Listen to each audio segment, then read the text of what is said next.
Oh man. Yeah, you're not going to hear the music because I'm using this new thing called Crisp. Oh, Okay. Yeah. All right. Well, Yeah. welcome everybody to the Daily HiFi podcast. My name is Chana. As always, with me is Joe and Michael. And we have a second Michael on today, Michael Vamos. How is everyone doing today? what's going on, great. John? Well. Doing good, man. Yeah. Awesome. Yeah. You're so few things that are different here. Chana, what's up? What is your setup there? What's going on over I'm here? in my car because my car's Wi-Fi is much better than the house right now. I'm getting 22 megabits upload here in the car and getting 1.5 in the house. So There you go. it took a crap somewhere around Friday morning, and they aren't going to be here to fix it till next Friday. So I couldn't do my DJ. That's why I'm in the car. Yeah. Yeah. So we're using the car. Like, hey, I pay for it. So, you know. At least you have a luxury car where it sounds like pretty nice in there. It actually sounds pretty good. Yeah, that's how these German cars, they're great on sound isolation and all that kind of stuff. So not like it's crazy out here, man. I'm harnessing my inner audioholic here and using the Rode shotgun mic. So but yeah, it's not like there's a bunch of stuff happening here. If I put the window down, it's a bunch of I hear some wind going through the trees and some kids playing off in the distance. So hey, you got some nice scenery. But you could use a little good scenery nowadays, right? A little change up. Optimus is saying I should take a drive. Hey, drive up to drive up to the lakes. You guys see what Mammoth is about. While we talk. Wouldn't be a bad idea. Wouldn't be a bad idea. That's different. Yeah. What's up? What a drive-by show? That would be a good thing. There you go. Yeah. We have Michael Vamos on. So Michael, what's going on? You have a nice little setup there, and you do have a nice head of hair, by the way, as well. Oh well, you can't freaking get a haircut anymore, so it's getting really long and constantly falling in your hair whenever you're doing anything. So. Yeah, it's a little frustrating, but it's all good. Yeah. Michael, Youth Man. I'm gonna talk to you as Youth Man, so we don't get the Michaels mixed up. Last time we had two Joes on, so you're Youth Man today. You got What's going on, my man? It's a good deal. Good deal. See, I just cut my hair with the buzzers, man. So I don't have any style like Michael does, man. He's got that cool head of hair. I just got he's got it flowing. It's like. If I didn't put it back, it would be like, see a wall of hair. So that wouldn't really work. Actually, I met up with Michael. What was it? Yesterday? Yeah. Yesterday, because I wanted to make sure his audio setup was right. So I had a mic here. Said, hey, you know what? Let's set up this mic. So that's why he's sounding good. But he came in and looking all cool with glasses and everything. I wasn't expecting that. In HiFi, you're expecting. I have a different. Image in my mind who I'm gonna meet. What does that mean, Joe? What does that mean? Huh? A different image in your mind? What does that mean? Yeah, I just thought it was gonna be, maybe some, if you walk around audio shows, they look a little different, I guess. I think music is very, very cool, and I think that everybody that listens to music are by definition cool if you love music. Now, some people may look a little more nerdy than others, but I actually think that almost everybody is pretty cool when they're a music lover. Now, Michael, you say cool. I'm seeing some cool speakers behind you. What do you got rocking back there, man? Oh, yeah, you can actually see two different ones, and it's funny because one is slightly larger. Just a little bit. Just a little bit like this. Are those the ohms or something back there? Those are Larsen's. Oh, we'll talk about that. We'll get into that. Yeah. Shall we say what's up before we get into all that? Shall we say what's up to the people in the chat? Michael, you're usually Youth Man. You're in charge of that usually. And let's see who we got. We got Tristan busting jokes. He says he feels like he needs some caviar, a smoking jacket, for this one. So that's good. Good to see him. Miguel, Optimus Vader, Brown Notes in the house. Lots of folks. Croson. A lot of these guys we saw at the HiFi Summit. Who else we got here? Derek Laban, good to have you, man. He notices the reel to reel back there. Yeah. Very cool. Boom. Do you play a lot of stuff on that reel to reel? Yeah, actually I do. We have 25 tapes, but a lot of it is stuff that's hard to come by, and it's if you want to show. Basically, our showroom is just for dealers and for reviewers. It's seldom that we have end users here. But if you want to show what a system can do and you have a master tape on reel to reel, then it's quite amazing dynamics. Nice. Yeah, you can't really beat it, right? I heard some over there at the show. So were you at the what was it, last year's the show? We were actually there too. Yeah, in LA. Uh-huh. Yeah, we were there. We had 2 rooms with one of our dealers here. Okay. Yeah. I think I might have seen it. Yeah, one of them was with the Larsen speakers, the Pair Audio Blue turntables and amps. Yeah. And the other was just with the Pair Audio Blue turntable. Yeah. So what was the cost of that system over there? The one with the Larsens? Both systems. Well, the other one was pretty high end. The one that had the larger Pair Audio Blue turntable, because I believe they had, was it Nagra amps, and I can't remember what the speakers were. So that was, I think, 100 plus K system. I'm not quite sure. Because some of those brands we don't distribute. That was our dealers' other brands. And the one in our room was for how good it was, actually a very good price. I think it was, speakers are 7, 12, 19, maybe under 25,000, 22,000, something like that. Amps, turntable, phono stage, and speakers. Yeah. So Larry saying High End by Oz had a great reel-to-reel room at the show. I met Larry over there at the show, so that was cool.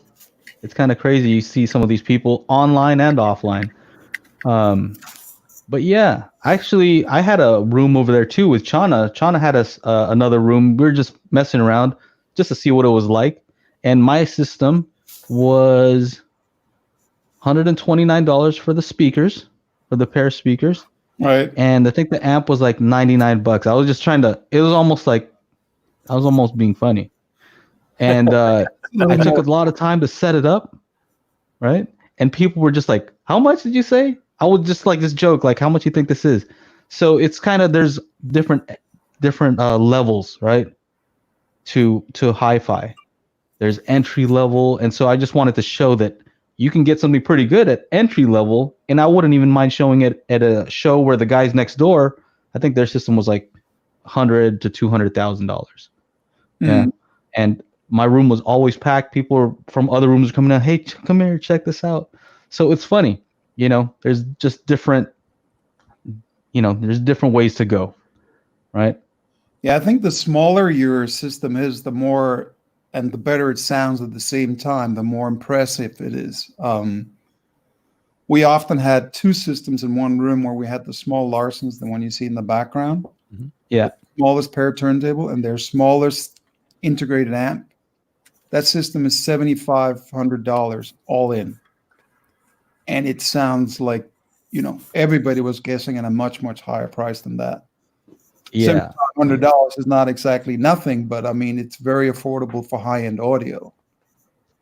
I guess you're right, because when they see big speakers, your expectations go up as well. And also, if you know before you come in, like let's say you're going to go into a Wilson room and okay, these speakers are $680,000. Yeah. They better be pretty good, because otherwise, why am I paying $680,000? Yeah. So, real quick, why don't you just explain what do you do? What's your company? Yeah. What do you guys carry? All that. Yeah, so we're an exclusive importer and distributor for several brands. All the brands that we have, except for one, are all from Europe. They're all manufactured there, and we're basically the distributor for all of North America for all the brands. And it's Gamut speakers, cables, and amps. These are the big ones. Are top Gamut speakers.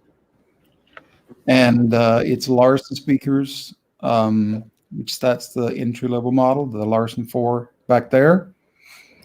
It's Pair Audio Blue turntables and amplifiers. It's Levin Design, which is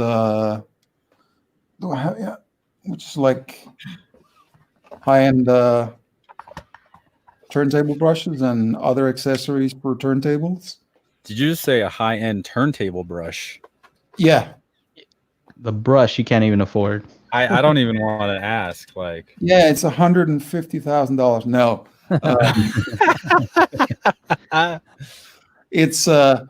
it's just these start at these are $99, so they're not cheap for a brush, but they actually really make a big difference, and they don't just push the dirt around. They really clean the record, so you can wash it. It's hand pulled in hair. You can get it all kinds of wood. It's anti-static, and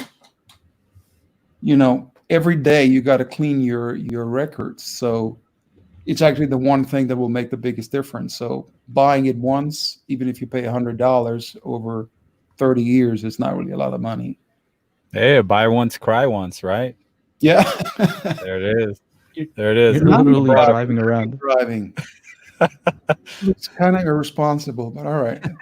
Kind of. Don't crash. John has never been like the most responsible in the group. So You guys know I used to like daily vlog and just talk to the camera while I'm driving. So now you guys get the like POV. So like I'm not. I put a webcam up on the dash. So like my computer's down to here. Look, see the computer's right there. I'm here. Let's go to the lakes while we're talking. Let's go around. That's a cool change of scenery. Let's do it. Have you be the one that reads any of the comments though? Just concentrate on the driving. That's right. Yeah, exactly. Yes. Yeah. Not reading comments. We'll tell you. Oh man. I told you we're gonna have fun, Michael. So Audio Skies, you didn't even mention it. No. Oh yeah. So our company name is Audio Skies, and I didn't get to all the brands. We also distribute digital components, which is Ideon Audio, and we do a brand called Neupot, which does stands, isolation feet, and racks. Mm-hmm. So it's kind of everything except for, I guess, except for cartridges and headphones. We kind of have all over the place. All the accessory kind of how things. do you pick and choose? Yeah, how do you pick and choose what you want to bring in?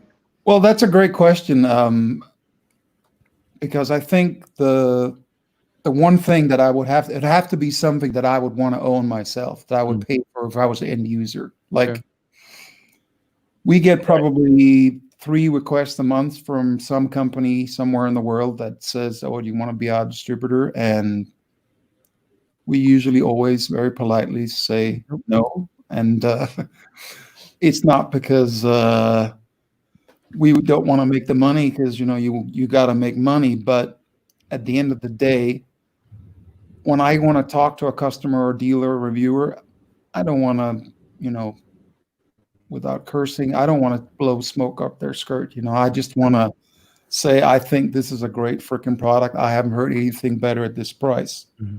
So the other thing is, if there's something similar that I've heard that is as good anywhere near that price, then I don't want to distribute it either, because let's say I get an amplifier. We got an amplifier in once, and I listened to it. It was a great amplifier. There's nothing wrong with it. There's just probably 20 other amps out there that was better at that price, or cool. Right. So we'll be like, what am I giving the dealer or the customer? Like, if a customer comes up at a show and says, "Why should I buy this amp?" I would be like, "I don't really know." Exactly. So I don't really want to be in that position. So whenever I have something, I think that it is by far the best in its price class, and I think it sounds. That's the other thing is we're really like I'm a huge music lover. I love listening to music. I think it's the most fun you can have with your clothes on. Well, you don't even have to have it on. I was about to say, you don't necessarily have to have them on. No, you can have a lot of fun. Whoa. But Whoa. Hey, dude, Youth Man's had This 4 children. from the so you're pastor. good. You got it, man. Yeah. no, we're not going to do anything that's. But I just think that music has to sound like real music. It has to sound musical. It has to sound organic. It has to have real dynamics. It shouldn't sound like a system. It should sound like music. And if it does that and it's a very good price, then it's something we want to distribute, because then we can offer something that somewhere there would be a lot of people interested. Mm-hmm. Yeah. I mean, it's the same for me too. Is when I get something sent in for review, it's much easier if the product is the best in its price category. Yeah. When it's really good, but there's other things that I know in the back of my head are like, oh, that's the same price, and I think it's actually a little better. Then it's tough. It's tough to want to recommend that, knowing that there's something that you think is better in the price range. So it's interesting that that's your approach.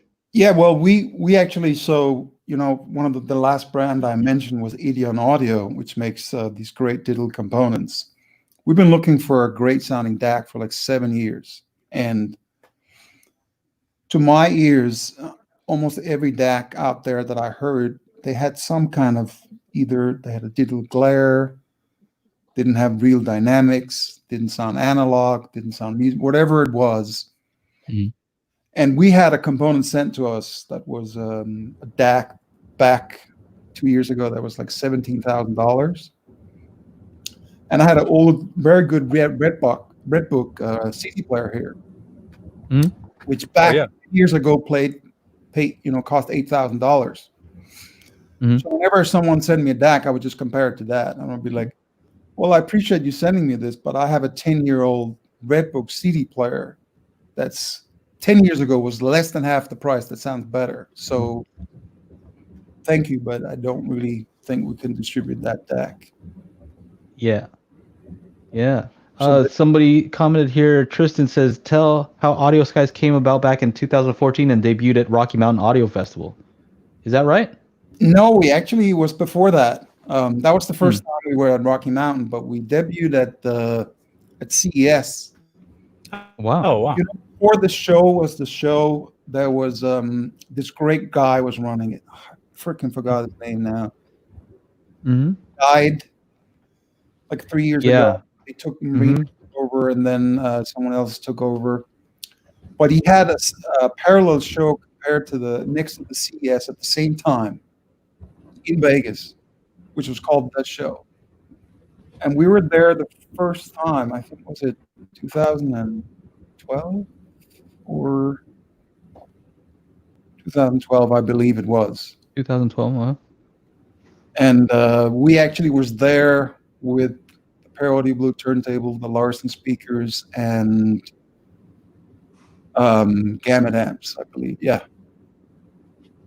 And so you've been representing for the same companies for a long time.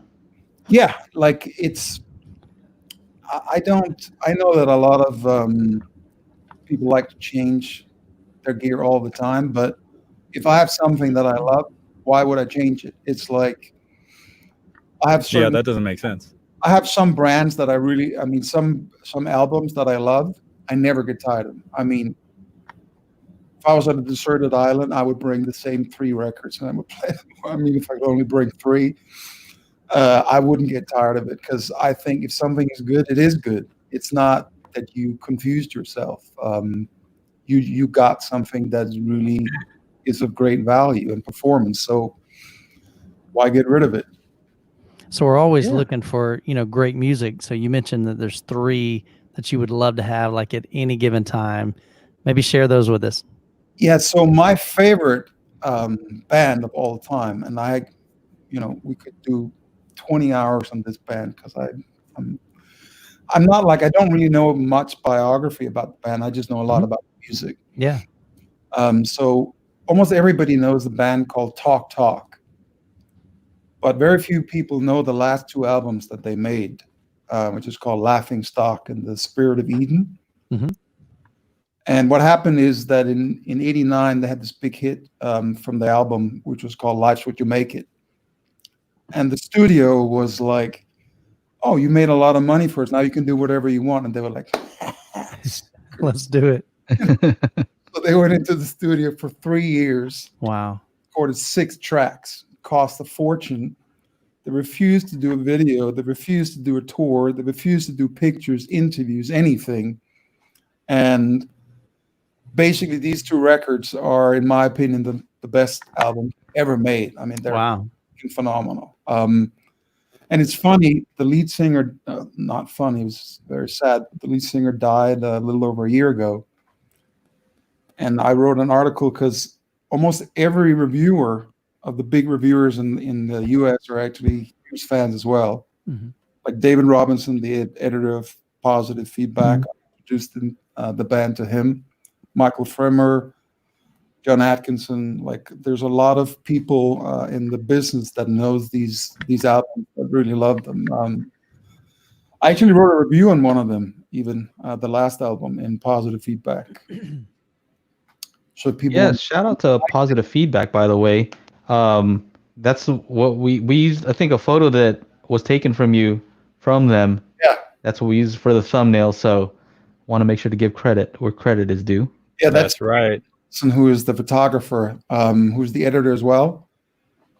He loves to do a lot of portrait pictures. So when I was up there setting up the Zodiacs for the review, he had me sitting like in a lotus position, like I was wondering, and lying on the floor, meddling with cables and some pictures. So was that a pose that you'd normally do? No, not really. I mean, I've done yoga. Okay. I know how to sit like that, but I don't sit and listen to music like that. No. Okay, I was just wondering. I saw that. I'm like, maybe that's just his style. Maybe that's Michael Vamos there. It makes the music sound better. You're actually sitting on the floor. You're a little low compared to where your sound stage should be, unless your speakers are tilted extremely forward. Yeah. Man, we're going to have to talk about some of this gear that you have going on here. Who is it here? HiFi Haven says, I'm going to wish real hard and see if those Gamut speakers behind Michael will appear in my room. Good luck, dude. Dream a little dream, everybody. Good luck. We're it's one of the, I think a lot of the job is just, sending emails and talking to people and talking on with people like you is great, but talking about technical stuff, it gets kind of boring if you do it day in, day out. The great pleasure of this job, I think, is listening to music, like I have to work now, honey, I need to sit and listen to this for an hour. Tough on me. So please cook and bear with me because I'm suffering here with my work. That's all right. Working. My wife was surprised with that as well, because she's like, do you need the living room? I'm like, yeah, give me like 3 hours. She's like, what do you need to do? I'm like, I need to review these speakers. So I'm just blasting music, and she comes out like in one of the breaks I took to get some water and stuff. She's like, are you just gonna be playing loud music the whole time? I'm like, yeah, I gotta basically hear what these things can do, So she's like, and this is work. And I was like, yeah, this is work. She's like, yeah, let me see that paycheck. Oh yeah. Especially with COVID now, that thing's gone. But anyway, no, it's definitely a lot of fun. And actually, now that you mentioned the virus, I mean, this is the best time ever to own a high-end system. I mean, there's a lot of reasons why you should stay home. There's a lot of weird stuff going outside, and it's risky. And I'm actually writing an article about this because one of the many benefits that you have from listening to a high-end system is it has a lot of health benefits. It lowers your blood pressure. It releases endorphins. It raises your immune system. It creates well-being. It makes you heal faster. Like they've done lots of studies on this at hospitals. So, if you're really stressed, sitting down 20 minutes listening to some quality music, it really like, So my system kind of increases my heart rate. Like when I'm watching a movie, man, I get like, I'm intense, man. But that's different. Like it's great to hear, a movie on these speakers, but that's kind of scary. But Yeah. music and news kind of heightens your senses, where music just goes. I guess it depends on the type of music too, right? Right. Yeah, if you're playing, speed metal, then you might not have a lower blood pressure. Yeah. What's funny is my wife is like working out a lot in the living room now, and she's just got a Pandora going on either Korn radio or Metallica radio or System of a Down. And like I used to play guitar, and I learned like all these songs like Metallica, anything and Justice for All, Ride the Lightning, like I know all that stuff. And all of a sudden I'm just hearing music, and I'm kind of waking up because I wake up later. And I'm like, who is this person in the living room shouting Sabretooth? I'm like, is this some weird Marvel rock remix she's listening to? And then I go outside and it's Metallica, Sad But True. And I just couldn't, it was just Sabretooth. I was just like, what is happening? It was the weirdest thing. But yeah, music is awesome. And I'm glad she's listening to more metal, because then I get re-listen to all those tracks I used to listen to when I was a lot younger. Yeah, and you can go out and buy an album, go, here, this is for you, really. Yeah. There you go. Yeah, no, totally. Yeah, I mean, I'm real into, you're saying how music has health benefits. And so I use it a lot to, like, if I need to do some work, I'll listen to a certain type of music, just to change my energy depending on what I need at the time. If I could go running right now, I have my running playlist, just to change how you feel. I mean, one way I think about it is like a lot of these guys, a lot of these musicians are known for being on some drugs. You know what I mean? When they're making the music. So personally, at this stage in my life, I don't want to take any drugs. So I figure if me on that journey without me having to do whatever they're doing, then I'll take it.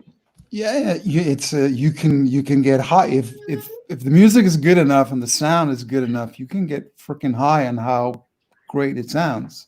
Right. They're taking you on a little journey. They're saying some crazy stuff. You're like, oh, okay, I'm with it. I mean, I think the reason why Thank you for sacrificing your body. Yeah, I think the reason sacrificing your body. You can work out while you're doing it, then you're really helping your body.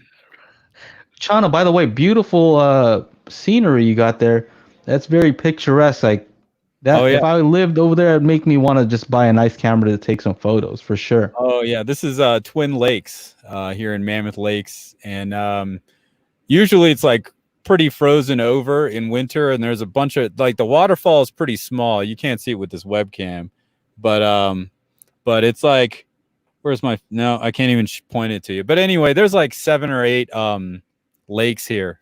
People go fishing and all that cool kind of stuff. So that's a take a nice photo there, and that's easily like a wallpaper.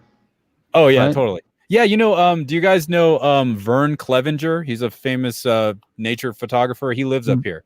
Oh, okay. And he'll camp out, and we're like 30 minutes south of Yosemite, so he'll camp out in Yosemite overnight and get those like shots in the morning, like during golden hour. Yeah, a lot of cool stuff. If you're not an outdoors person, though, I could see why I'd be like Chana. I can appreciate the outdoors to a certain extent, but at a certain, I'm also like into techie stuff, so I can see why you buy a lot of stuff. After seeing you drive around there, it's all just trees. If you put a pair of speakers on the roof of the car, that becomes a little more technical. Actually, I was thinking I could do my DJ live stream in the car. I can have my wife drive around, and I could be set up in the back here, and then have some PAs. I would just need a couple of power inverters. If you do it driving around, then you're DJing with vinyl, then I'll be impressed. Oh yeah, no, that'd be way too difficult. The needles going, and like isolation feed that you guys sell. Yeah. I mean, if you buy like 100 of those, that might work. That's right.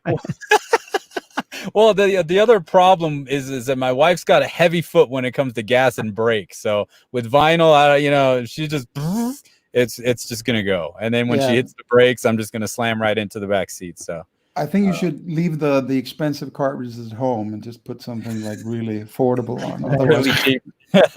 Yeah. With a built-in shock absorber. Maybe you could do a socially distanced like block party. Like you tape it off and then you just go out there and just like, hey, whoever wants to come by and listen to me and blast your music. Yeah, you know, one of our dealers actually is a DJ as well. And cool. 2 days ago, no, Friday, he went to a local, you know, because they're only allowed to serve outside. So he put the system inside. Nice. And he was DJing in a coffee shop, and everybody outside was enjoying, you know, for 3 hours. And he was just mixing it up.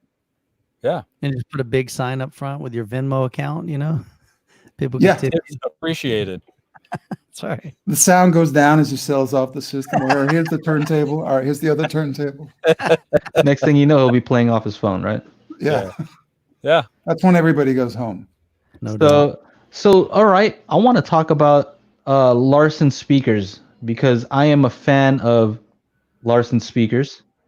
I heard the Larsen 9s. I've heard whatever you brought to the show the last time, whichever ones those were. The 8s. The 8s. And I am just yeah, I'm a fan of the concept and you know, Stig Carlson designs. So I want to know more about that for the people who don't know about what they do and what they are. Maybe I'll bring up your website also. Yeah, and you're getting a pair shortly to review, actually, a pair of 4s. Oh yeah. Yeah, I mean, that was actually the first brand that we distributed, and the reason a lot of people even they have a very, very long history. I don't know if any of you guys know Sonap speakers. Sonap speakers were really, really big in the 60s and 70s in America, and they sold like in tens of thousands. And the designer was Steve Carlson. So he had a lot of development money because of the many sales, and he was never quite happy with the design. So he made his own speakers called Carlson Acoustics in Sweden. And in the last 16 years of his life, he worked together with John Larsen. They worked together. They developed their top model, which is the OA52. And when Steve Carlson passed, he actually took over production and became Larsen Speakers, and he improved on it further. So their history, their pedigree is like 50 years in the making. It's not something that just came around. And the cool thing is that, you know this, Joe, but maybe some of the viewers don't know that, like, you know, conventional speakers are basically, you know, designed to work in a room that doesn't have reflections. And in order to get them to sound the best, you gotta get them placed at a certain spot to get the correct bass and to get rid of all the reflections from the sidewalls. Mm-hmm. So the Larsen speakers are designed to be against the wall. And the reason they are that is because it's the only way you will know where's the first reflection coming. Okay, we know it's right behind the speaker. Now, if you know how to design the crossover and place the cabinet and the drivers, you now have perfect bass every time. You don't have to worry about how far they are. So the back, like, they go all the way. That's now you're seeing them from angled, but they would go flat against the wall, the ones that we're seeing on the screen now. And then you see they're angled, so they actually angled slightly upwards and inwards towards the listener. So you just put them flat against the wall, and they eliminate automatically all their early reflections. There's no reflections from the back wall because there's absorption material around the drivers. There's nothing from the floor. There's nothing from the sidewall because they're facing inwards. So you have no early reflections. You have correct bass. That means now you've eliminated all the problems that conventional speakers have, and you now have them set up correctly in like less than 10 minutes. Wow. So they work with the room, and you don't have to use any sound treatment. So for a lot of people, you know, unless you have total freedom to set up the speakers exactly where you want, but if you're limited by where your spouse wants them, how close to the wall or the corners, or it's always a consideration. Your seating arrangement of the sofa or how you walk through the room. If you can't place the conventional speaker correctly and you can't get rid of the early reflections, well, then you spend a lot of money on not getting full potential of what you paid for. It's like buying a high performance sports car and driving around on the crappiest tires a little bit, So with the Larsen speakers, for a lot of people, because everybody can almost put them against the wall and you don't need sound treatment, you will get the full potential of the speaker and out of your room without, trying to fit a conventional speaker in there. So I think they have a lot of really good value for a lot of people out there, and then of course they sound great. If they didn't do that, then what would be the point? So is the tweeter and the mid-range kind of angled up a little bit? The what? Is the tweeter and the mid-range angled up a little bit? Yeah, both of them. Gotcha. Basically what happens is one reviewer wrote it pretty good, I thought. So what's the takeaway from the Larsen speakers? The sweet spot is anywhere in front of the speakers. Mm. So because they're angled inward, if I'm closer to one speaker, I'm now more directly in the path of the other one. So I'm closer in distance to one, so it kind of corrects the image for you. So you don't also have to sit center stage. Gotcha. Like if you're off center, you can still hear both. You get a sound stage and you hear both speakers at the same time.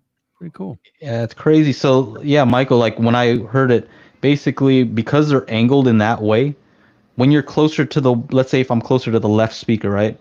Well, of course that's going to typically be louder.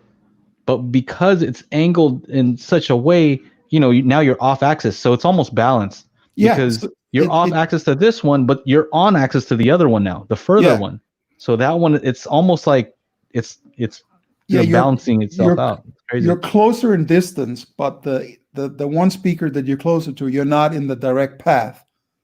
The one where you're further from, you are in the direct path. So that's how it corrects the image for you. Mm. Oh, wow. That's crazy.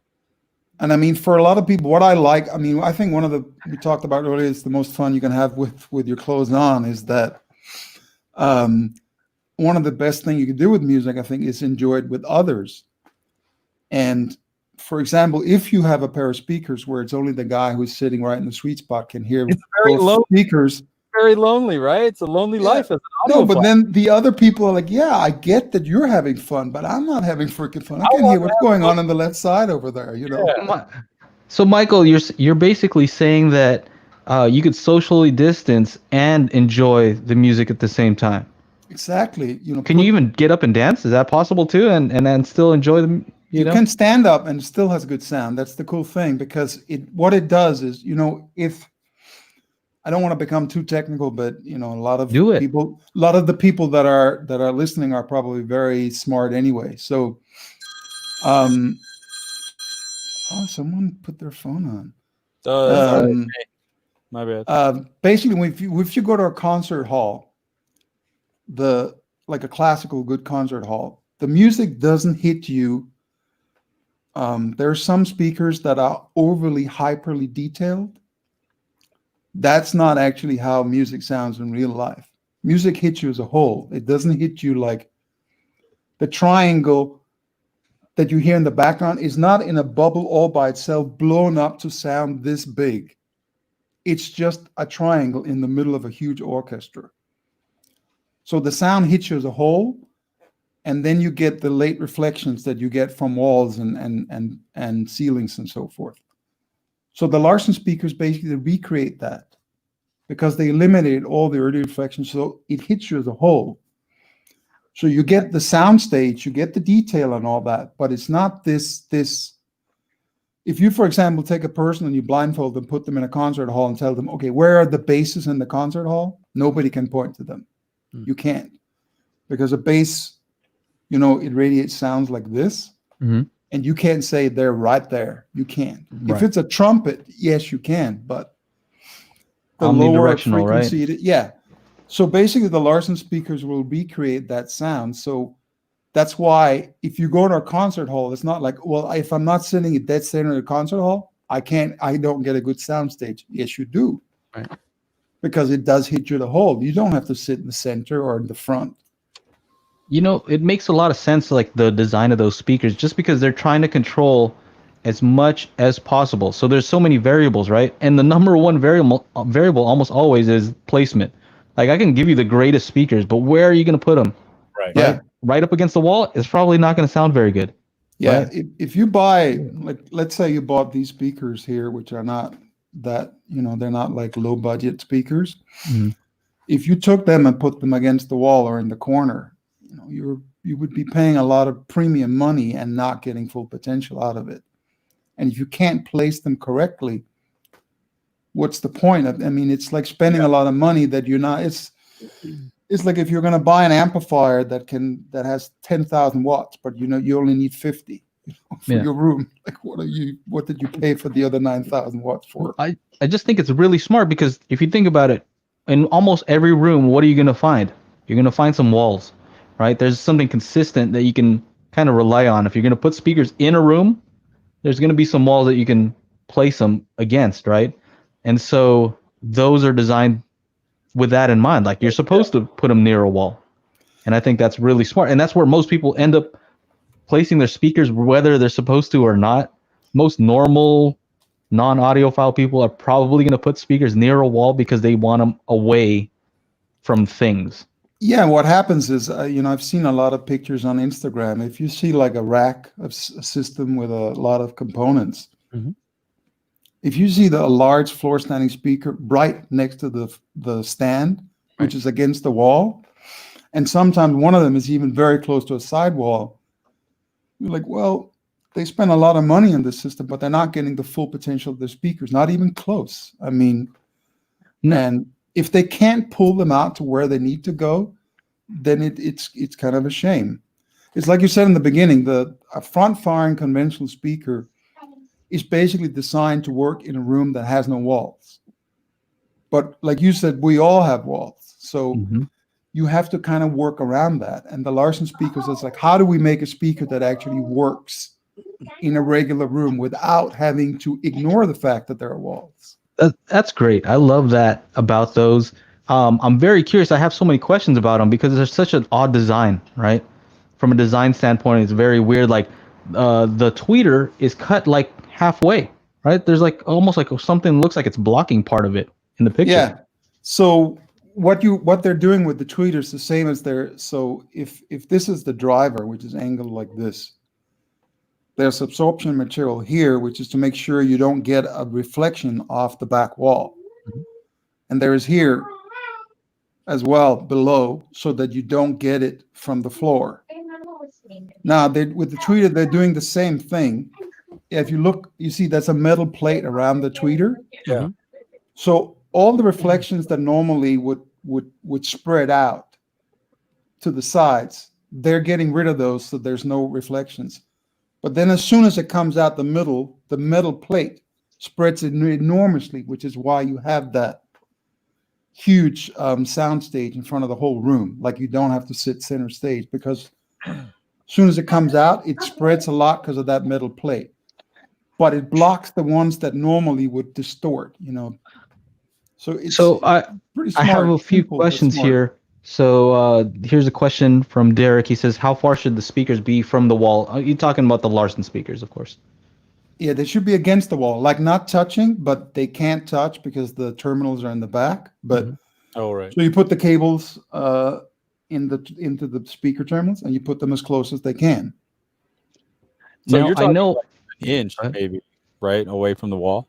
Yeah. So usually there's because of the terminals, and usually there's also like a little ledge at the bottom of the floor, like a baseboard. Yeah. So usually they're like an inch or two away from the wall, but that's they should be that close. It's not like, should I try to work, move them back and forth? No, just place them as close as they can without anything touching anything, and then you're good. So, all right. So I'm going to play devil's advocate for a second here. Yes. And say, okay, a lot of people I know, like audiophile people, who are like, no, you're supposed to point speakers, pull them out, point them towards you. They're very into the soundstage and imaging, right? The 3D effect and depth.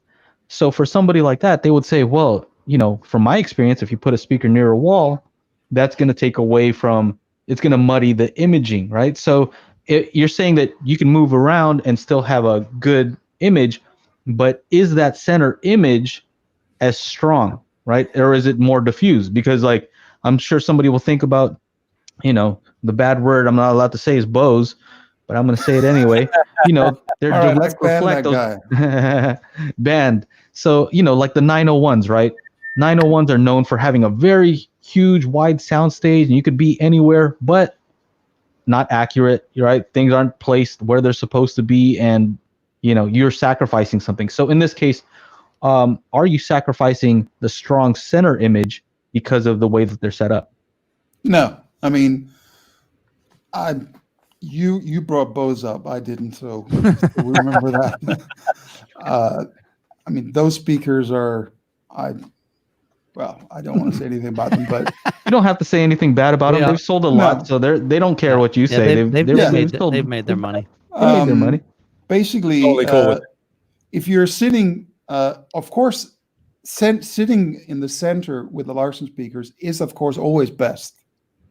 It's not like I can sit, Anywhere in the 30 room. feet away from the left speaker and will be just as good as sitting. It won't be. But and if you're sitting in the center or anywhere near the sweet spot, you get dead center. Like you can't hear the speakers. They disappear, and there is the vocals is, I can close my eyes and point. She's right there. But I don't know if you know what I meant earlier with what I said with hyper definition. There are certain few speakers out there that believe that, let's play a lot of bells and let's hear that bell as clear as if it was right in my, temple. And that kind of definition is what everybody knows as it's listener fatigue. Yes, it's a lot of detail, but it's more detail than is actually inherent in how it would sound real, which means that the brain has to work because it knows that it's getting more information than it should. And listener fatigue is a subconscious response. You don't know why, but you either turn it off or you turn it down. But that is because your brain is analyzing. When it stops having any kind of distortion and it doesn't have too much information, then what happens is the analytical part of the brain relaxes, and then you start connecting emotionally, because now the brain knows this is what it really sounds like. Yeah, I mean, I could talk about these for days, right? Because like I've really put a lot of thought into what speakers should sound like, right? And so, a lot of people are trying to remove their room from the equation, right? And so is it that you're supposed to be transported to, the original listening location? Yeah, maybe. Maybe that's one thing that some people might want, but other people might want the event to happen in their room. In which case, you kind of want to you do want to incorporate your room, right? I know what my room sounds like, and so the more realistic that sounds, it sounds like the person's in my room. That's also a cool effect. So there's two camps. There's like, I need to be transported, which means that you need to get out of your room. You need to be taken out of your room, right? Somewhere like your else. room shouldn't. Yeah, you're going somewhere else. That's kind of like a VR experience, right? You put on these things and you go somewhere else. Okay, I can get with that. But at the same time, it's kind of cool to have the band in your room, right? So that's more equivalent to like a hologram being projected into your room. So you're still in your room, you can still see your walls, you can still see everything, but it's like, oh, here's this 3D thing in my room. Yeah, I mean, you want to feel as if the band was teleported into your living room and performing right in front of you. And this is way more affordable than that. Well, I mean, I think I think that the reason why audiophiles and music lovers pay real money for audio gear is because, to me, it's a time machine. Especially today, you can't go to any concerts right now. But let's say I'm a fan of The Doors, Jim Morrison, or Mozart, or anybody, Janis Joplin that's dead, whoever you want to take out there, Nina Simone, you can't go see those people. Listening to it on MP3 or some little, speaker, I'm hearing the melody, but that's not the experience of being there. A real high-end system, you sit down, you close your eyes, and you're teleported back to 57 when Nina Simone was performing in Paris. And if a system can do that, I mean, if I could actually literally go to 10 concerts, the amount of money I would pay for that, each ticket. Oh, yeah. I mean, I'm talking $10,000 I would pay to go there to see my favorite one concert of all time. I mean, man, you must be doing well over there, audio style. No, I'm just saying, if you can have that every day, whenever you turn on a button, that's nice. I think that's the reason why you pay real money for it. By the way, I don't know if you're seeing the comments here, but Will Klein is saying Michael's one of my favorite cats to have beers with after a trade show. Oh yeah. What's up, Will? What's up, Will? Yeah, he's a fan favorite here. He's a great guy. We basically had the same job. He's a distributor. Well, he's not a distributor, but he's the rep for several brands. And we met each other way back when. And Will is a smart cat, and when he talks, it's also about he knows. It's about what you want to sit down and go, wow, that music sounds great. Not, oh, that cable sounds wonderful. You don't want to hear if the system disappears and you're left and you're feeling like you're transported back to when you were 19 at some concert and you get all emotional over something. That's a system. That's it. Yeah, man.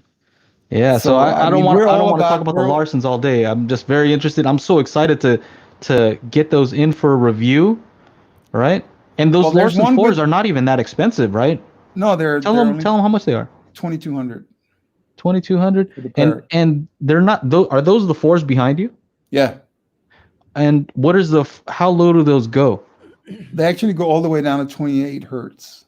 Oh wow, that's not bad. And they're only 30 inches high. They're only like 9 inches deep, and they go against the wall. So, you don't have to get a subwoofer. You can hook them up to your TV and use instead of a surround sound. You get real bass and great sound. And I think for a lot of people that want really, really good sound, but they don't have a big room or a lot of money, you buy this and you could be happy for the rest of your life. And it's not like buying a luxury car or something. Sorry, I was about to say. They're asking if they're Ohm Walshes. No, those are the Larsens that we're talking about. They look very similar, actually. Yeah, they look similar, but it's a totally different design. They tried to achieve the same kind of sound. There are other designers that try to get to this sound, but all the other designers that went this route, they kind of stopped where the Sonap stopped as well. So I think the Larsens are the only speaker that kind of took it. The way that I always try to explain it is like a Formula One car is by definition the highest performing race car in the world. It's a great car, but try to drive it through the potholes of Manhattan. I mean, you could get a Porsche 911 would probably kill it. Lap it. Don't get me started on the Porsches. I've been looking at those 911 Turbo S's. No, I'm just saying, like a 911 is under $100,000. A Formula One car is what, $5 million, and because it's designed for perfect optimal conditions. And if you buy like the a $600,000 speaker, you better have the room and you better be able to set them up wherever you need to, because if you don't do that, it's like having a Formula One car in Manhattan. So, and I'm not trying to knock conventional speakers, because Gamut speakers are conventional speakers. Sure. If they are set up correctly, they sound fantastic. But you have to be able to do that. Otherwise, sounds like the Larsens are just very versatile speaker, And I mean, as far as you can put it in just about any application. You don't have to have that perfect setup. Yeah. I mean, Michael, you and I, we've both reviewed some floor standing speakers that are bigger than that don't go down to 28 hertz. Sure. Right. Yeah, So I think the that's reason the benefit for that of it is being that, near the wall. because when you have a conventional speaker, you have to get it away from the side walls and the back walls in order to get the bass correct, right? Either it gets boomy in the high bass or the mid bass or in the low bass, depending whether it's the side or the back wall. And because of that, you made the cabinet and you've tuned the port in a certain way. But when the wall is right there, and if you have a very good driver and you know how to do it, you can tune the port in the crossover in a certain way so that you get a much lower response from a driver than you normally would get. So when we talk about that cabinet, I think it's, when it's 30 inches high, it's a 5-quart volume cabinet. It's not very large, but it really has bass. Like when we play this at shows, people go, okay, where are you hiding the subwoofers? Right. There's no subwoofers. People go over, they lift the curtains and stuff. And that's funny. No, there's nothing behind the curtains either. I'm very excited to check those out here in my room. So you were mentioning Formula One, right?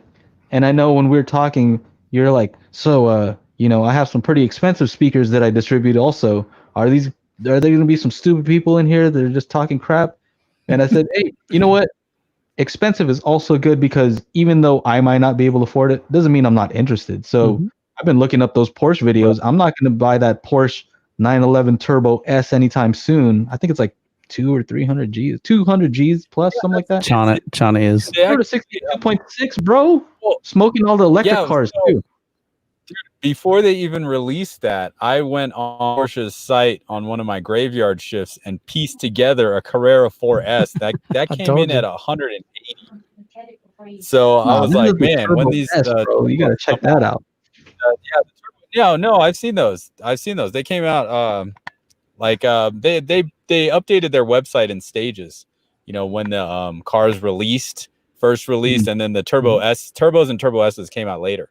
Right, at least on the website to build them. So they look great, but they're like 220, dude. It's crazy. I'm like, whoa, 2 seconds. Huh? 0 to 60. I mean, there's that new Audi 10.2. There's that new Audi RS7R, which is like 800 horsepower or something. Yeah, I test drove that in Vegas 2 months ago. No, you did? 4 months. Yeah, we have a dealer there who has it. Nice. And he actually spec'd out the engine totally, like top tune everything. And he let me drive it to go. We're selling the top DAC to a very rich customer. And so I drove the car there. And I think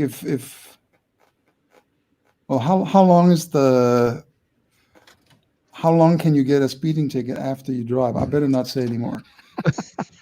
You're in Mexico, and then what happened? That's right. Well, let's just say that at what speeds? If that car seriously moved very, very fast. So anyway, this is a good segue into some of your higher end speakers, because we were talking about those more affordable ones. I mean, to me, they're affordable. I mean, other people might look at that and like, oh, $2,000 to them, that might be expensive, but there's different price ranges, right? So attainable. Although I might look at that Porsche like, man, I really want that, but when I look at the price, I'm like, ooh, that's kind of rough, right? Yeah, and you buy an Alpha it for 40,000, and you get close. Yeah. So I guess my point being, it's the same with speakers too, right? So even though I might not be able to afford it, I like to see what they can do with the highest end, right? Because I'm kind of curious to see what they can bring down to more affordable levels too. A lot of times that's what happens. Companies experiment. They're able to experiment and do like a really high-end speaker and try to throw everything at it. And then they might learn like, this didn't really make a difference. This didn't, but that one thing that we did made a huge difference. And then they pass that along to their lower lines, right? So I don't see anything wrong with going really high end. No, I mean, if you want the best in the world, it's never going to be cheap. I mean, that would be great. It would be great if I could buy the best performance sports car in the world and would cost the same as a Honda, but it doesn't. Let's be realistic. So, if you want the very best, it does cost more money. And the one good thing that I've found is that the most expensive, like the things that are the most expensive speaker ever, is usually not necessarily the best. Yeah. Because it's made as a statement for, okay, you're a billionaire, you want to buy it because it's the most expensive. But getting the very best is never cheap, but it's usually a very good value still for how much of the sound it does provide. I mean, I can give you a little bit of background on ones. We once had a reviewer here to listen to. This is the Gamut Zodiacs behind me. They go flat to 16 hertz. Nice. And we had a reviewer here, and we had Pink Floyd's The Wall on master tape, and we put it on reel to reel, and we have Gamut amps. They don't distort when you max them out in the volume. Mm-hmm. So the designer from Gamut was here, and he cranked the volume at maximum, and it was the wall, where the helicopter starts. I thought a helicopter was landing on the balcony. Nice. I mean, the building was shaking. I mean, it was like brrr, and it didn't sound ever like annoyingly loud. It was very loud. It was like concert level loud, but it was just, it was like being front row at a Pink Floyd concert. And it's really impressive. If you have the room and you have the money, you can get sound that is just, unbelievable. Which series is that we're looking at, so I can pull it up on the screen here? It's called RSI. Okay. But it's the one that's called Zodiac is the model. So let me know if this is the right one or not here. No. No? So if I go here. Go under. Zodiac? Yeah, that's the one. All right. Yeah. Boom. So it's 3 10-inch woofers, and they only make 12 a year. Each has a zodiac sign, like Taurus or Libra or whatever. Yeah, that's is that a wooden dust cap? That's what I'm looking at, man. Yeah, that's so wild. It's very basically when you put, instead of a regular dust cap, when you have a wooden, it gives it more of a piston-like movement at the ends. So it's very lightweight, but it's very stiff. So the amount of dynamics from these speakers, is when, if you hear a kick drum or someone like Muddy Waters, from the acoustic album Sing, it's like someone punching you in the chest. That's the kind of dynamics that you visually feel all the instrument when you're sitting. From Denmark, frequency response from 16 to 40 kilohertz. That's not bad. That's not too bad there. I'm always looking at the bass response, right? So crazy. So 310s here. So yeah, what makes us different from some of the other? I see all kinds of high-end speakers at these shows. What is their thing? Well, I think the designer from Gamut is really, really smart. He's got the best ears that I've heard. We were once sitting somewhere, and there was like, he heard something, and he took the mid-range out, and he's like, there's a little loose I couldn't hear it, but he could. Basically, the biggest difference between live music and recorded playback music is dynamics. Like, if you just string a guitar like this, the dynamics is there's a lot of dynamics, and if you put it through a system, it's lower. And this is the closest this series I've heard that has the most dynamic speaker that I've heard. And because the human ear knows that means that we automatically, hear this as how it really sounds in real life. That means we connect to it emotionally. So they have this very dynamic, very organic, very, very musical sound. You never get listener fatigue. I think the you remember where you took that picture from that we put up on me. The reviewer started the review by saying, sometimes you write reviews, sometimes you write raves, sometimes you write love letters.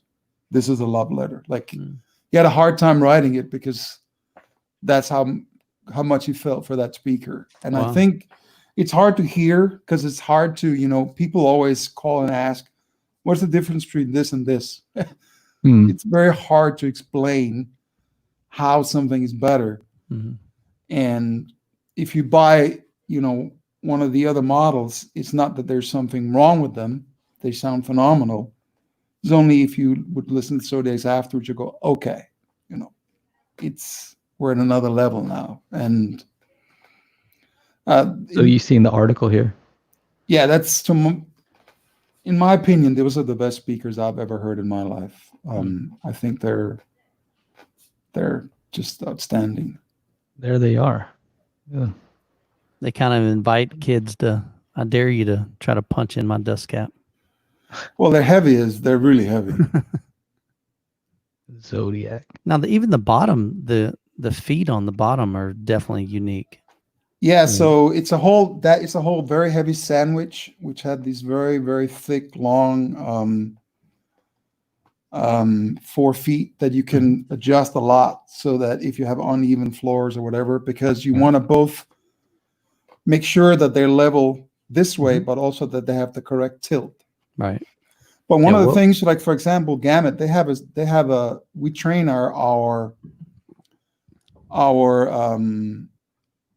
our dealers to set them up, because just like with the Larsen speakers, the Gamut speakers have to be set up correctly. It's not just wherever. Yeah. And they thought a lot. We have a whole system that made this that we can teach very fast for people to do it.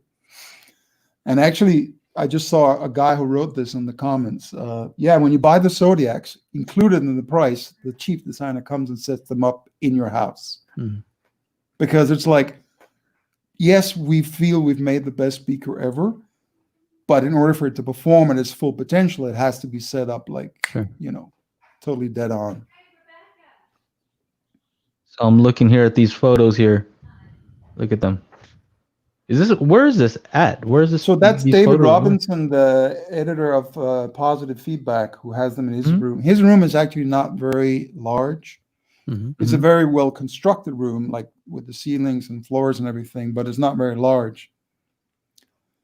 But because of the unique cabinet of the Zodiacs, they're actually they're very relatively simple to set up and very room friendly. There you go. Yeah, this is him. This is him making me pose and all these. That's funny. I'm like, okay, all right. So, I'm noticing. So I see Gamut speakers, and then am I right in saying that amp said Gamut as well? Yeah. Mono blocks there. Yeah. He got a whole reference system, which was Gamut amps, Gamut preamp, and Gamut complete range of Gamut cables as well. Wow. He tried them with other amps as well, but we wanted to also hear it with the Gamut amps. They will be good with any amp, as long as it's the better the amp, the better the speakers will sound. They basically have unlimited potential, so you can go nuts. I don't know if you've seen the comments. So let's talk about the price of those. Maybe it's one of those things where I shouldn't, if I have to ask the price. Is it one of those things? Well, yeah, if you have to ask, you probably can't afford it. Yeah, they're for competing against being the best speaker in the world, they're very affordable, but other than that, they're not cheap. They're $159,000. Woo. See, I like that. I like the fact that they're, super but again, expensive. like I talked about in the beginning, I want the value. And like if there was anything close to that price that good, I wouldn't be distributing. And I feel that this is their top model. They don't have anything bigger than this. And the top models from all the other speaker manufacturers is what, minimum $250 or $350.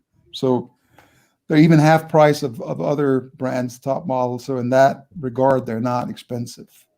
But of course, it's not something for anything. But it's also, if you buy these pair of speakers, you don't buy these if you have $1,000 amp. You need to have the equipment and the room for it. But if people want the best, then yeah, I would definitely give it a try.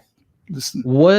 What is the price of their bookshelf speakers? I saw that they had some bookshelf speakers there. They're $21,000 with the stand. 21,000. Chana's like, what?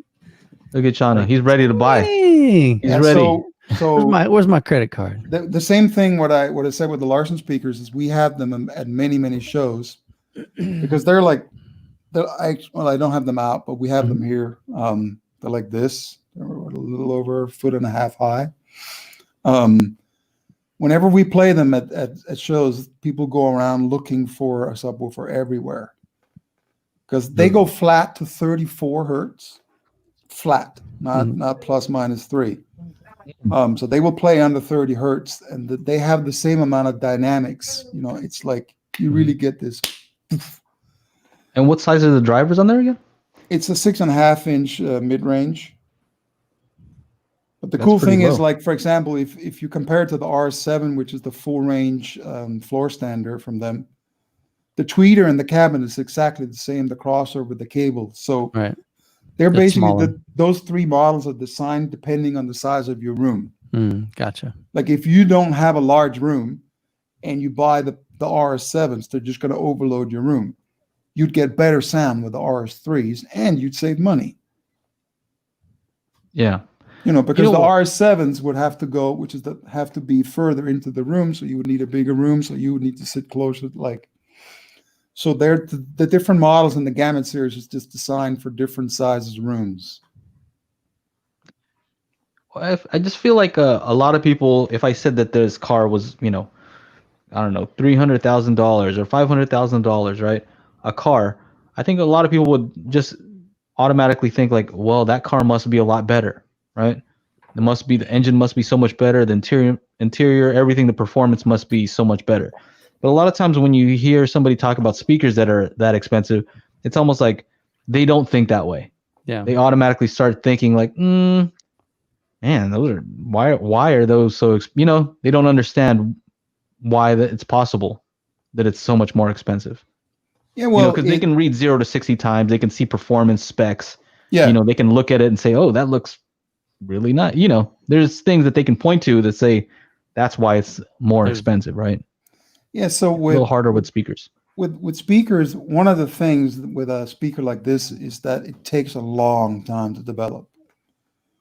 Like, I know the designer had these in his home, and he had the crossover in a drawer where everything was a plug-in. So he would listen for 3 days with one capacitor. Took it out, put another capacitor in 3 days, put another capacitor in. So same thing with the core, like every little thing is they try everything out there, every single thing you can get without thinking about the price to get the best sound. And it takes forever to develop. And the parts that are the best, the crossover alone in this weighs almost 30 pounds. It hardly fits. It sits at the bottom of the cabinet. It's like this. Wow. It's a big boy. It's huge. And it's all, it's point-to-point wiring. There's no boards or anything. It's the best components you can get. And same thing with the tweeter, for example. It's the only tweeter in the world, the only speaker that has that tweeter. Nobody else has it. It's been designed, the designer from Gamut designed it with that speaker, that driver company to develop this tweeter.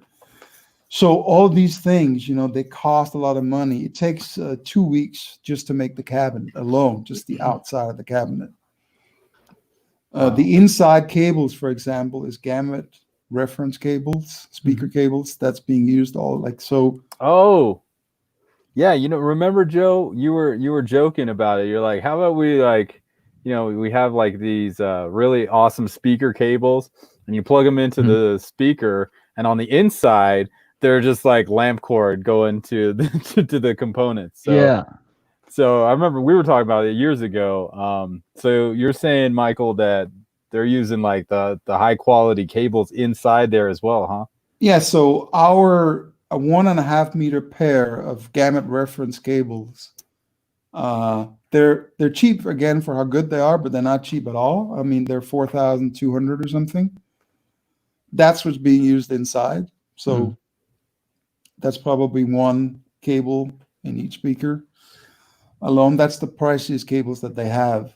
And They look like look like on the website. They look like they're like XLR or something. The cables that I'm seeing here. Well, they have both XLR, RCA, speaker cables, power cables, everything.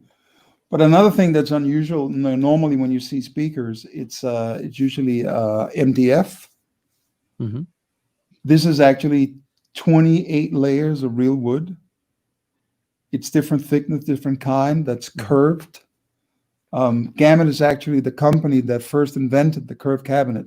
B&W is the one who sold it, but Gamut was making those cabinets for B&W. So they invented, like the way it curves to the back like this, like a boat. Yeah. So what happens is, if you take wood and you try to force it into having a curve, that means there's going to be stress on the wood, which means it wants to return to its original form, which that creates distortion inside the speaker. So these are made in these huge machines where they put 28 layers together. They're put like this. They're hand-picked. And then they put in this huge glue, this thing that heats up so much that the natural sap inside the wood melts. Oh, wow. So once that it cools down, it actually has this new shape naturally. It's not like it wants to return. Now it has that curve like a slim boat. And that curve is not just to make it look slimmer, it's because it reduces resonance inside the cabinet without putting too much dampening. Because if I want to talk about this real quick afterwards. The lobster chair. Yeah, what is? That's the one I'm sitting in. Go ahead. Sorry. Go ahead. I'm sorry. I just had to. Somebody brought it up in the chat, so a lot of people noticed it. Yeah. Please continue on. You're talking about the cabinet and how it's curved to the back. Well, what was I saying? Got distracted by the chair. So yeah, it basically it takes that shape and it doesn't have to go back to its original shape because it's already taken the shape of this new situation. Yeah, I'm sure that some of the people listening out there has sometimes been into a room or dealer or someone's home that's over dampened. Like there's too much dampening. Dead. Yeah. It sounds dead. It kills all the dynamics. Sure. Right? The same thing happens inside a speaker. If you hear a speaker that doesn't have real dynamics, it's usually because there's too much dampening inside the cabinet. You want to have as little dampening as possible, but just at a very strategic places. So I know, for example, it took the designer, I think 2 months just with the dampening. We're talking about taking a piece of dampening material like this and moving it 1 inch up, or half an inch down, and then putting it back together to see what it listens to and what it sounded like. And basically, when you have this shape of the cabinet, that's a natural way of killing distortions because it's not a square room. It's not a rectangular room. So they all kind of die out with the correct dampening placed inside. So everything that is there, vision is not just for vision, it's all for sound. Like, for example, if you take the cover, the grill, normally if you put a fabric grill on, on a high-end speaker, you're going to take a little bit of the sound off. There's no way. This grill actually protects more or less the same as a fabric grill, but it doesn't affect the sound at all. And if you don't like it, you just pull it off. But like they really thought. You can try it with my kids if you want. See if their fingers will get to that tweeter. That's right. Yeah, but if they want to get to that tweeter, they'll get to it through a fabric grill too. That is true. Well, I noticed that the tweeter is also pointy, so they probably don't want to poke that in for too long. But not on the Zodiacs. It's not pointy. No, on the other ones I saw they had like a point to it. So can we talk about this? Can we talk about this lobster chair? What's with the lobster chair? What is this? It looks so cool. And why is it under the Gamut? Because so the lobster chair is a Danish design chair. It's like a famous Danish design chair, Danish design furniture. So this is all curved walnut wood. Same principle I just talked about with the highest quality leather. But the designer from Gamut got one of these chairs home, and it's all leather. And he sat down and listened to it, and he's like, "Oh, this sounds horrible." And the reason for that is not anything weird. Everybody can try this at home. It's not anything mystical.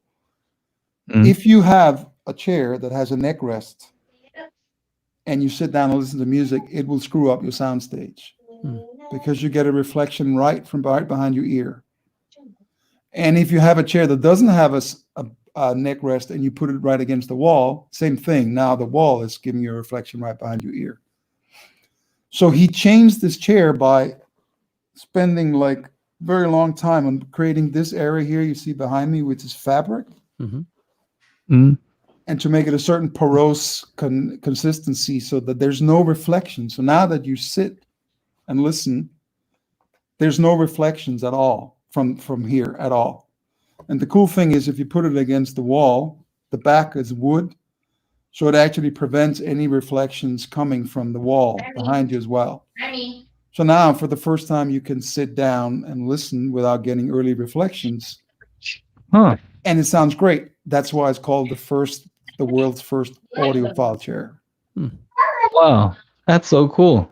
And I thought you just had them on there because they look cool, but you're telling me that he actually changed these.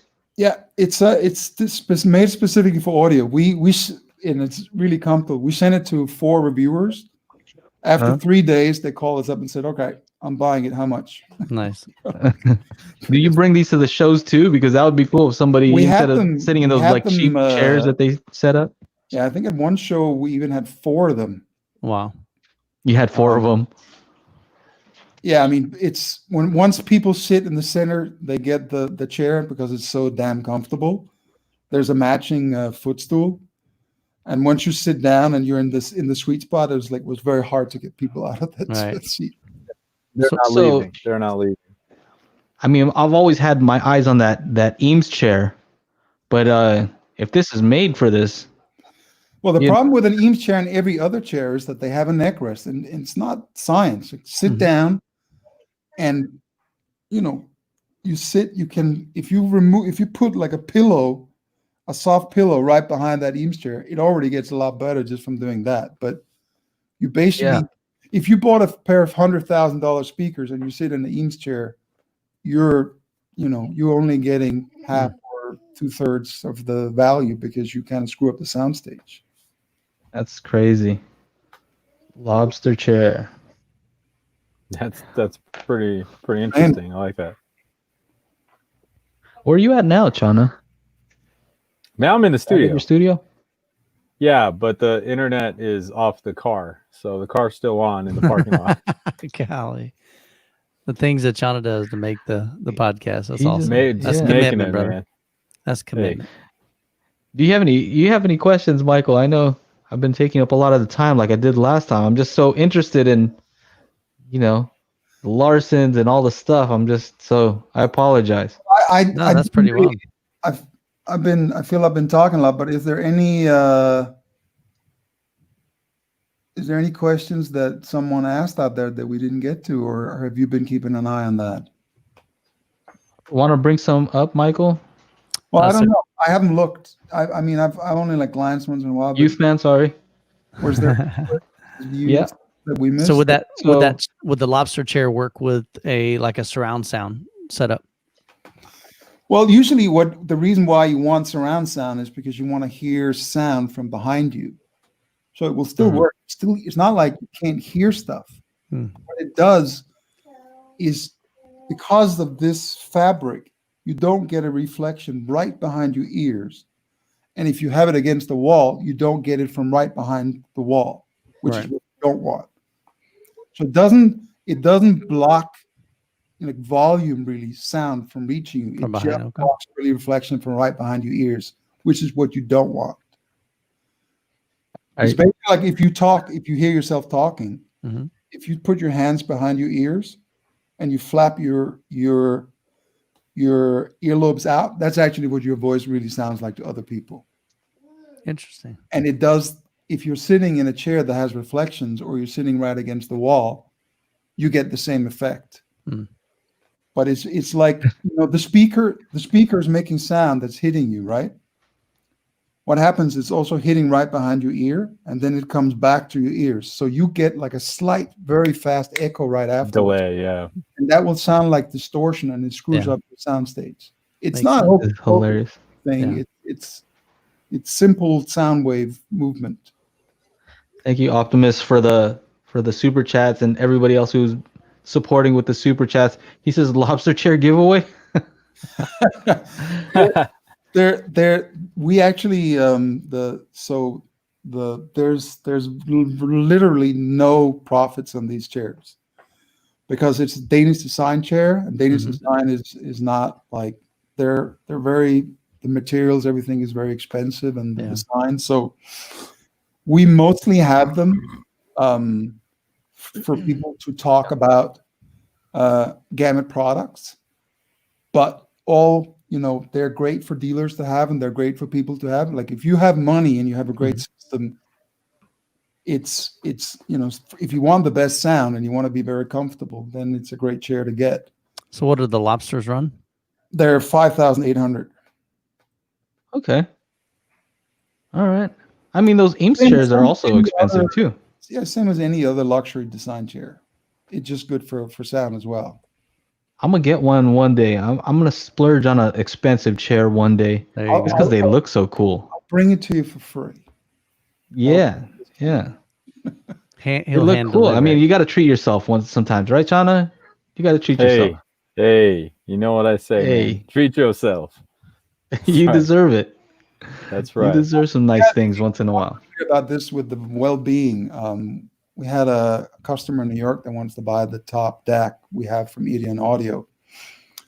He told me he works for the city and he has 80 employees, and because of the virus, his job is so stressful, like 12 hours a day. And he told me if he didn't have his system like set up perfectly, and he could come home and listen to that, and he would just have shot himself like months ago. He needed that, like, Escape. something good to happen, to know something good is going to happen at the end of his day, you know, instead of just stress. Yeah, man. Yeah, and Byron's here saying $6,000 chair. Yep. Yep, it's crazy, I know. But like we were saying, you know, you can't, I guess it depends. Some people can afford it, some people can't. Now I can't. It's not but, cheap, but it's the same as any other designer chair. And it costs exactly, you can get this Gamut chair without the special Gamut fabric. It's just called the Lobster Chair. It costs the same thing. We didn't upcharge. We just changed the fabric and charged the same price. So yeah, it's just a designer, you know, chair, and they have a certain price. It's like buying a designer handbag for $20,000. Yeah. Chana has those for him. Yeah.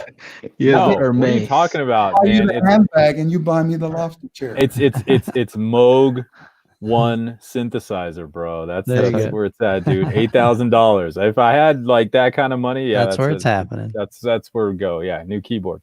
Everybody has their own thing that they want to spend on, right? That's so, right. Michael, you have like a $10,000 projector, right? I do.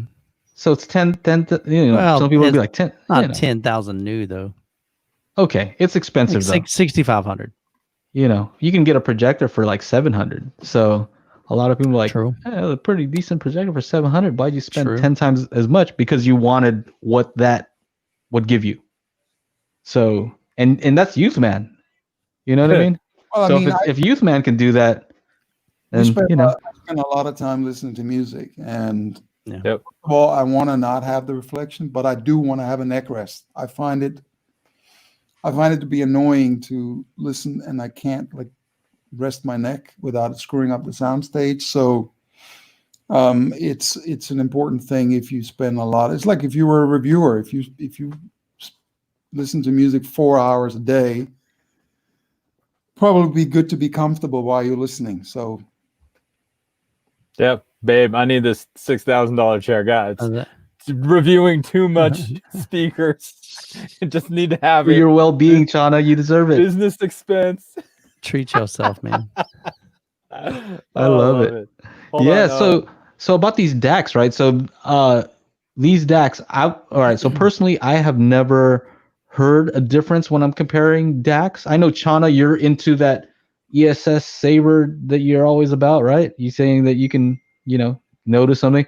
I I like that personally one. have not. So, I hear a lot of other reviewers saying like, they rave about one DAC or another. And I personally have not heard it. So that doesn't mean that it doesn't exist. It just means that I haven't heard it, right? So what do some of these DACs do different from a technical standpoint that could possibly make them sound different? And I'm assuming because you distribute these, you can hear a difference, right? Yeah, so as I said earlier, we basically spent 7 years looking for a good sounding, like when I mean good sounding, I mean phenomenal sounding DAC that has basically no drawbacks. And I think the biggest difference between digital music and analog is that at the end of the day, you have to make the digital signal back to an analog signal. You have to make it sound organic, musical, analog, normal again. And everybody's talking about the high-res format, but that's not that important actually. I've heard the highest resolution ever on a DAC, and I'm just like, I have a Redbook player that's 10 times better than this CD player, and it's old. It's all, to me, most of the good sound, you got to get rid of noise. That's the biggest. If you have a cheap DAC, they will have a switch power supply. If you don't have a linear power supply, that means you don't have clean power. That will introduce a lot more noise. And the better your system is, the more it is sensitive to noise. So a really good power supply means a good transformer, means a very good power. That costs money. And it's not small. Like you can't make a switch power supply that good. The second thing is the analog section. The analog section is eventually what's going to make the signal back into sound, to music. Mm-hmm. And that has to be really good. And a lot of people, I think a lot of manufacturers are trying to keep up with the hype of what is the best MQA. Is it DSD? Is it this format and that format? Is it 192? And most of the common music that most people listen to is not available in the highest format. Like, for example, I have Iggy Pop. It's a great album. It's not high res or anything. But it sounds great music. And it doesn't have to be high res. The power supply in the analog section makes a much bigger difference on the sound quality than does the resolution. And it costs money to make that sound good and make it sound quiet. And I think they're not trying to think about what is the latest fad. They're like, how can we get the best sound to our customers for little money as possible? For example, they have a little reclocker that's only $450. So if you have a DAC, any DAC at any price, you put a reclocker on it, it will improve it. Not just their reclockers or our DACs, but any DAC, because certain things, when you transfer the signal via cable, it has jitter, it has distortion, it has noise, blah, blah, blah. You fix all that. So it's a way of, I don't have to buy a brand new DAC to make it sound better. I can just buy a small reclocker, for example.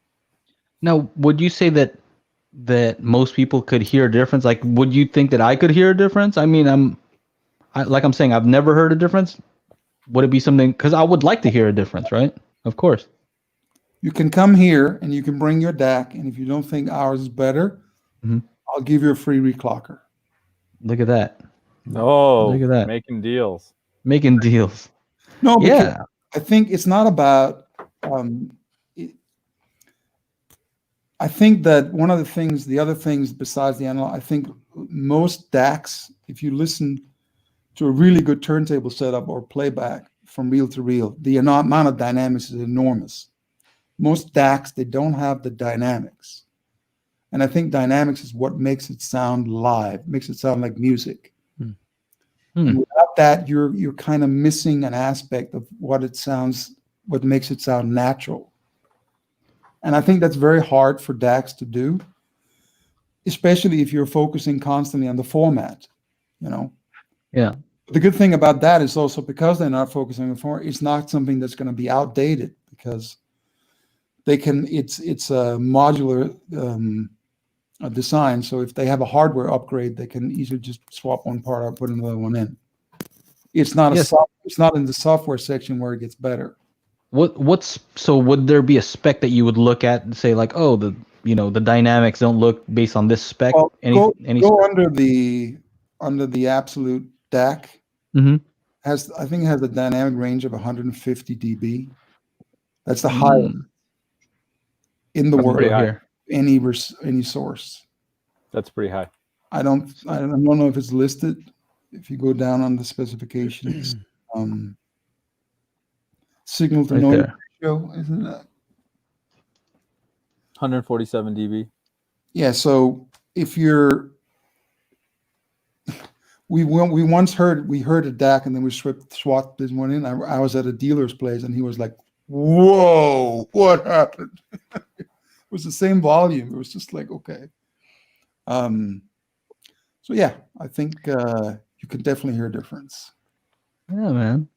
Oh, so I want to ask you, how is how do you see the industry right now? Because I'm assuming yours is more like high end, although the Larsens are not necessarily in the price category.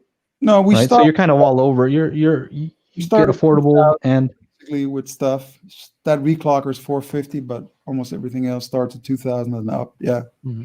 So how is high end HiFi in your eyes? How is it doing? And well, I think we talked a little bit about price earlier. I think that if you want really good, it's never going to be the cheapest. It would be nice if it was, but it's not. Like the cheapest speaker in the world. Like if you go to Best Buy and buy something for $99, is it going to be the best? No, it's not. I mean, we have 802D.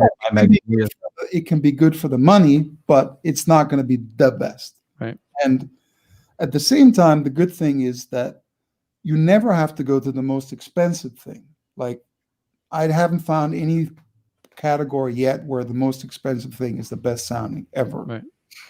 So I think what it comes down to is like in all business, there are some brands that have overinflated prices because they have the brand value. It's like they can do it pretty much.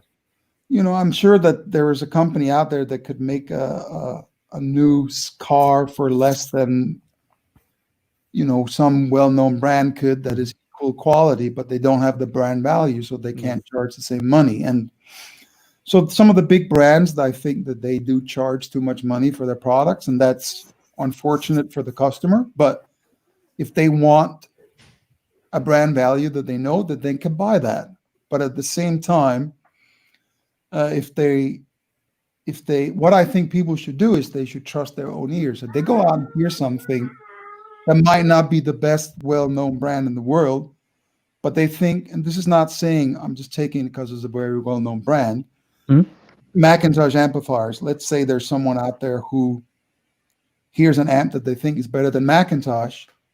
Well, that doesn't mean that they're wrong. Just because is not as well known as Macintosh, it just means that it's a less known brand. I like how Chana, when you take off, it's my picture because you're using the same account. You notice that? That's hilarious. Yeah, I caught that. He's everywhere, this Joe guy. Yeah, man. No, I get that. Plug in my computer. It's running out of power. 1 second. All good. So, what was I gonna say? Oh, that ESS Saber DAC also has 140 dB of dynamic range, which is also why I like it. Oh, okay. So compared to some of the other ones, like if I were to look up, what is another one? Well, that's AKM. That's why Oppo put it in their 205, right? And then if you compare the other 4K Blu-ray players that are supposed to be audiophile level and have the balanced outputs, they have ones that reach 130 and 135, but they're like the Pioneer one and the Panasonic one. But they don't. What is the typical like AKM or what is the other one? Burr Brown? Are those like in the 130s? There's a bunch, man. Yeah, they're in the 130s. Some, 130, 135, 138. I rarely see something get up to 140 dynamic range. Yeah. So this is actually 147.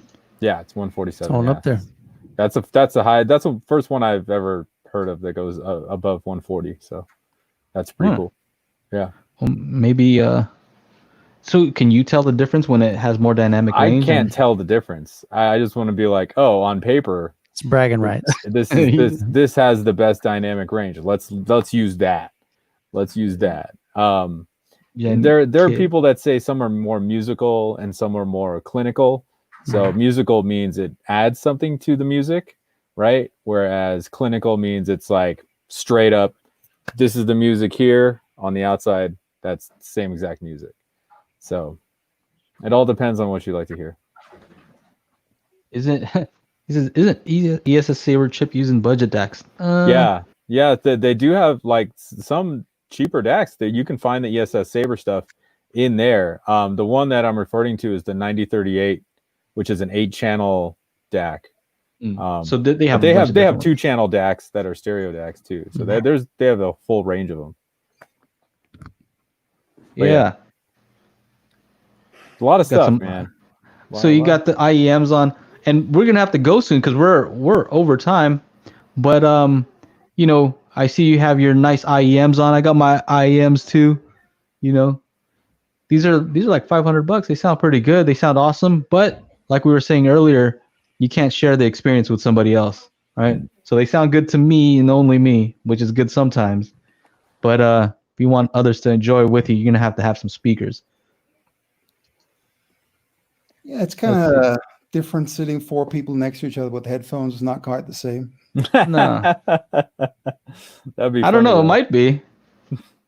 We got to try that out one time. Let's all listen to music on same music with headphones.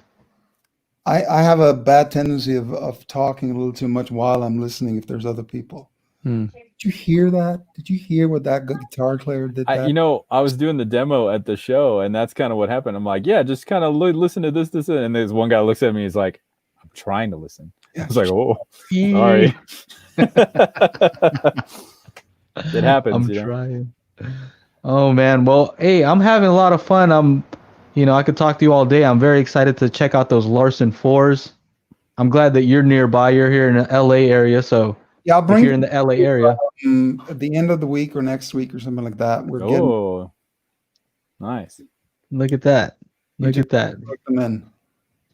And then when I get a new house, I'm gonna have to get me a lobster chair. Lobster chair to go in it. Couple of them. No, just one. Just for me. Just one. You don't need. Nobody else needs to sit. And wifey. They're heavy. You don't want to move them around. They're pretty heavy. Oh. Like the base is solid brushed steel, so it's like you basically put it in one place and you leave it. Very cool. Well, hey, we're starting to run out of time here, and I need to get something to eat too. Yeah. Shauna, you want to take us out? Michael, thank you for being on, and we'll talk again. I'll talk to you on the phone. We're always talking, so I'll talk to you soon. Yeah, thanks, guys. It's been fun. Thank you so much for being here and talking with us. Ladies and gentlemen, that has been the Daily Hi-Fi podcast for Monday. What are we in? Are we in July still? July 27th. Again, we do this every Monday, 4 p.m. Pacific Standard Time. I'm here with Joe and Youthman all the time. Big shout out and a thank you to Michael for coming and hanging out with us today.